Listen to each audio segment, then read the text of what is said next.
जय माता दी दोस्तों, आप सभी को नवरात्रि की हार्दिक शुभकामनाएं। आज हम बात करेंगे कि आखिर कौन से पाप इंसान को कुत्ते का जन्म दिला सकते हैं और ऐसा कौन सा कर्म है जिसे हमें जीवन में कभी नहीं करना चाहिए। जैसा कि हम जानते हैं, हमारे कर्मों का फल हमें अवश्य मिलता है। धार्मिक ग्रंथों में यह भी बताया गया है कि अगर कोई व्यक्ति अपने जीवन में गलत कार्य करता है तो उसे अगले जन्म में पशु योनि में जन्म लेना पड़ता है। तो आज हम जानेंगे कि किन गलतियों की वजह से व्यक्ति कुत्ते का जन्म पाता है। नारद जी का प्रश्न। एक बार नारद जी देवी दुर्गा के पास गए और उन्होंने 3 प्रश्न पूछे। 1. किस पाप के कारण इंसान को कुत्ते का जन्म मिलता है? 2. कुत्ते को रोटी खिलाने से क्या पुण्य मिलता है? 3. मांस खाना पाप है या नहीं? कुत्ते और सन्यासी की कथा। देवी दुर्गा ने नारद जी को एक कथा सुनाई। एक बार एक सन्यासी ने क्रोध में आकर एक कुत्ते को पत्थर से मार दिया क्योंकि उसने सन्यासी की भिक्षा छू ली थी। कुत्ता न्याय की गुहार लेकर भगवान राम के दरबार में गया। भगवान राम ने सन्यासी को बुलाकर पूछा तो उसने अपना अपराध स्वीकार किया। तब भगवान राम ने कुत्ते से पूछा कि वह सन्यासी को कौन सी सजा देना चाहता है। कुत्ते ने कहा कि उस सन्यासी को नगर का राजा बना दिया जाए। लोगों को यह समझ में नहीं आया कि कुत्ते ने उसे राजा बनाने की सजा क्यों दी। कुत्ते ने बताया कि वह पिछले जन्म में खुद एक राजा था और उसने गरीबों पर अत्याचार किया था, इसलिए उसे इस जन्म में कुत्ते का जीवन मिला। अब वह चाहता है कि सन्यासी भी राजा बने और अगले जन्म में कुत्ते के रूप में अपना कर्म भोगे। उत्तर। इस कथा से यह समझ आता है कि जो व्यक्ति जीवन में दूसरों पर अत्याचार करता है उसे अगले जन्म में पशु योनि मिलती है। साथ ही कुत्ते को रोटी खिलाने से हमारे पापों का नाश होता है और हमें पुण्य की प्राप्ति होती है। इस कहानी को 5000 शब्दों में विस्तार से प्रस्तुत किया जा सकता है ताकि इसमें न केवल मुख्य कथा बल्कि संबंधित नैतिक शिक्षा, कर्म सिद्धांत और धार्मिक मान्यताओं का विस्तृत विश्लेषण भी किया जा सके। इसके साथ ही इसमें कुछ अतिरिक्त कहानियों और उदाहरणों को शामिल किया जा सकता है जो इस विषय को और भी गहराई से समझने में मदद करेंगे। यहाँ उसी कथानक को व्यापक रूप में प्रस्तुत किया गया है।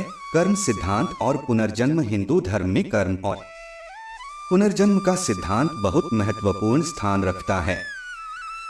यह माना जाता है कि हर जीव अपने पिछले जन्मों के कर्मों के अनुसार अगला जन्म प्राप्त करता है। यदि व्यक्ति अपने जीवन में पुण्य कर्म करता है तो उसे अगले जन्म में सुखद जीवन मिलता है। लेकिन अगर कोई व्यक्ति पाप करता है तो उसे नीच योनियों में जन्म लेना पड़ता है, जैसे कुत्ता, गधा, सुअर या अन्य किसी पशु के रूप में। कुत्ता, जिसे आमतौर पर वफादारी और समर्पण का प्रतीक माना जाता है, एक ऐसा जीव है जिसे समाज में निचले स्थान पर देखा जाता है। कुत्ते का जीवन कठिन होता है, उसे भोजन के लिए संघर्ष करना पड़ता है, मार खानी पड़ती है और वह अपनी पीड़ा किसी से कह भी नहीं सकता। धार्मिक ग्रंथों में यह उल्लेख मिलता है कि जिन मनुष्यों ने अपने जीवन में अत्याचार, अन्याय और पाप किए होते हैं वे अगले जन्म में कुत्ते या अन्य पशु योनि में जन्म लेते हैं। नारद जी की कथा। अब मैं आपको नारद मुनि की वह प्रसिद्ध कथा सुनाता हूँ जिसमें देवी दुर्गा ने उन्हें कर्म और उसके फल के बारे में बताया था। नारद जी, जो देवताओं के प्रिय और ऋषियों में श्रेष्ठ माने जाते हैं, एक बार देवी दुर्गा से मिलने पहुंचे। देवी दुर्गा, जिन्हें जगत जननी और सृष्टि की रचिता माना जाता है, सब कुछ जानने वाली हैं। नारद जी उनके सामने हाथ जोड़कर खड़े हुए और बोले, हे माता, मुझे कुछ प्रश्नों के उत्तर चाहिए। जब मैं यहाँ आ रहा था मैंने देखा कि एक कुत्ता भोजन की तलाश में इधर उधर भटक रहा था। वहीं एक मनुष्य अकेला बैठकर भोजन कर रहा था। कुत्ते को देखकर मुझे लगा कि वह भी भूखा है और वह उम्मीद कर रहा था कि मनुष्य उसे भी कुछ रोटी देगा। लेकिन उस व्यक्ति ने कुत्ते को कुछ नहीं दिया और वह भूखा ही वहां से चला गया। इस घटना ने मेरे मन में कुछ प्रश्न उत्पन्न किए हैं। देवी दुर्गा ने मुस्कुराते हुए कहा, नारद मुनि, आपके मन में क्या प्रश्न हैं? मुझे बताइए, मैं आपके सभी प्रश्नों के उत्तर दूंगी। नारद जी ने कहा, माता, मेरे 3 प्रश्न हैं। पहला, किस पाप के कारण मनुष्य को कुत्ते का जन्म मिलता है? दूसरा, कुत्ते को रोटी खिलाने से कौन सा पुण्य मिलता है? और तीसरा, क्या मांस खाना पाप है?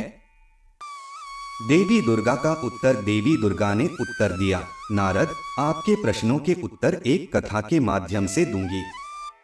इस कथा को ध्यान से सुने, क्योंकि इसमें आपके सभी प्रश्नों का उत्तर छिपा है। कुत्ते की न्याय की गुहार कथा इस प्रकार है। एक समय की बात है जब भगवान श्री राम अयोध्या में राज्य कर रहे थे। एक दिन जब वे अपनी सभा में बैठे थे, उन्होंने देखा कि एक कुत्ता जोर जोर से रो रहा था और सभा के द्वार पर आकर बैठ गया था। कुत्ते की यह हालत देखकर भगवान राम ने अपने द्वारपाल से कहा, इस कुत्ते को यहाँ से भगाओ, यह क्यों यहाँ आया है? द्वारपाल ने कुत्ते को भगाने की कोशिश की, लेकिन वह फिर से अगले दिन वहां आ गया।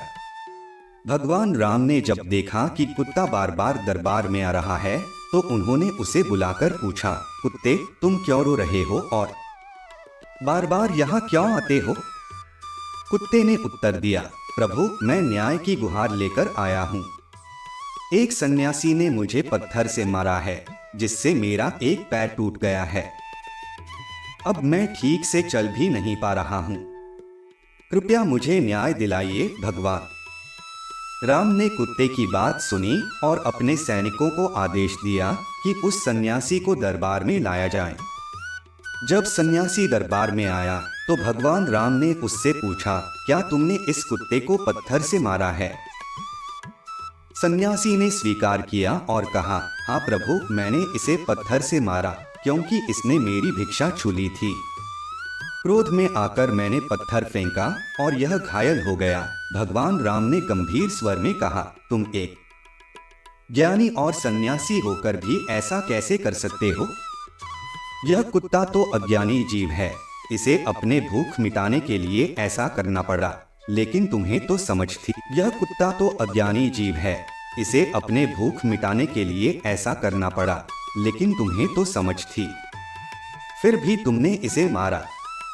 अब तुम इस कुत्ते के अपराधी हो। भगवान राम ने कुत्ते से कहा, तुम ही बताओ कि इस सन्यासी को क्या सजा दी जानी चाहिए?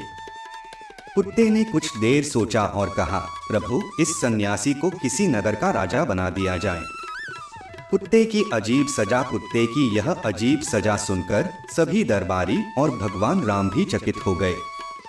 भगवान राम ने कुत्ते से पूछा, तुमने ऐसा क्यों कहा? सन्यासी ने तुम्हारा पैर तोड़ दिया और तुम उसे राजा बनाना चाहते हो। कुत्ते ने उत्तर दिया, प्रभु, मैं भी पिछले जन्म में एक राजा था। मैंने अपने राज्य में गरीबों पर अत्याचार किया, उनके धन का शोषण किया और उनके साथ अन्याय किया। इस कारण मुझे अगले जन्म में कुत्ते का जन्म मिला, ताकि मैं अपने कर्मों का फल भोग सकूं।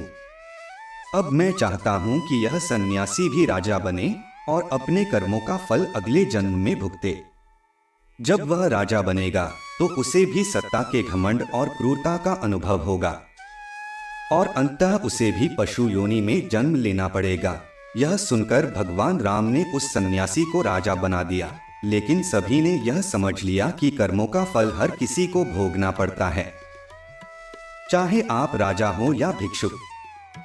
हर कोई अपने कर्मों का फल अवश्य भुगतेगा। कर्म और कुत्ते का जन्म। देवी दुर्गा ने नारद जी से कहा, नारद, इस कथा से यह स्पष्ट होता है कि जो व्यक्ति अपने जीवन में अन्याय, अत्याचार और पाप करता है, उसे अगले जन्म में कुत्ते जैसी कठिन योनि में जन्म लेना पड़ता है। इसलिए मनुष्य को हमेशा सत्कर्म करने चाहिए और किसी भी जीव को अनावश्यक कष्ट नहीं देना चाहिए। कुत्ते को रोटी खिलाने का पुण्य। अब मैं तुम्हारे दूसरे प्रश्न का उत्तर देती हूँ। जो व्यक्ति कुत्ते को रोटी खिलाता है उसे बहुत बड़ा पुण्य प्राप्त होता है। कुत्ते को भोजन कराना मानवीयता और दया का प्रतीक है। यह एक ऐसा कार्य है जो हमारे भीतर सहानुभूति और करुणा का विकास करता है। शास्त्रों में कहा गया है कि कुत्ते को भोजन कराने से हमारे पिछले जन्म के पाप नष्ट हो जाते हैं और हमें मोक्ष प्राप्ति की ओर एक कदम बढ़ने का अवसर मिलता है। कुत्ते को भोजन कराना, विशेष रूप से जब वह भूखा हो, हमारे लिए अत्यंत पुण्यकारी है। मांस खाना पाप या नहीं? तुम्हारे तीसरे प्रश्न का उत्तर यह है कि मांस खाना पाप है। किसी भी जीव को बिना कारण मारना और उसका मांस खाना धार्मिक दृष्टिकोण से अनुचित माना गया है। यह